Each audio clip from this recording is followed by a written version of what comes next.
Hello everyone, welcome back to S biology. और title देख के तो आप समझ गए होंगे कि इस वीडियो में खुशखबरी होने वाली है। और खुशखबरी आपके लिए ये है कि आप वीडियो में देख रहे होंगे कि ये एमसीसी की तरफ से नोटिस आया है। कुछ दिन पुराना ज़रूर है, पहले इसलिए डिस्कस नहीं किया क्योंकि आपकी एग्ज़ाम थी और एग्ज़ाम के लगते ही तो रिज़ल्ट आने से रहा, तो ये रिज़ल्ट आने के बाद की बातें हैं।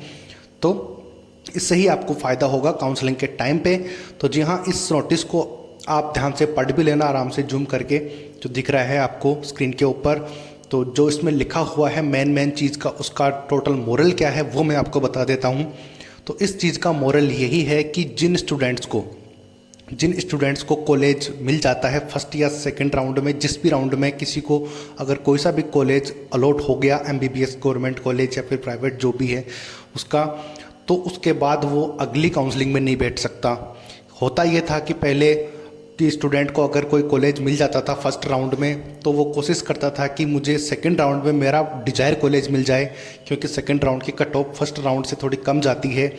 और अगर सेकंड में भी उनको नहीं मिलता तो वो मॉपअप राउंड के लिए भी अप्लाई करते थे, यानी कि हर काउंसलिंग में वो पार्टिसिपेट करते थे, जिससे कि उन लड़कों से जिनके कुछ कम मार्क्स होते थे वो जो है एमबीबीएस में एडमिशन नहीं ले पाते थे, क्योंकि वो तीनों राउंड में काउंसलिंग करवा लेते थे।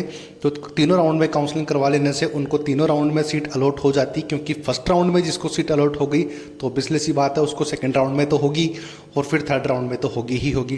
तो इसका मतलब एक स्टूडेंट जो है 3 सीट रोक के रखता है, जबकि वो तीनों जगह तो नहीं जा सकता, वो तीनों में से किसी एक जगह पे जाएगा जहाँ उसको डिजायर कॉलेज मिल गया होगा वहीं पे। तो इस तरीके से बाकी जो 2 सीटें हैं वो छोड़ेगा, और वो छोड़ेगा तो वो ऑब्वियसली से काउंट तो उसी में होगी कि ये तो अलॉट हो चुकी।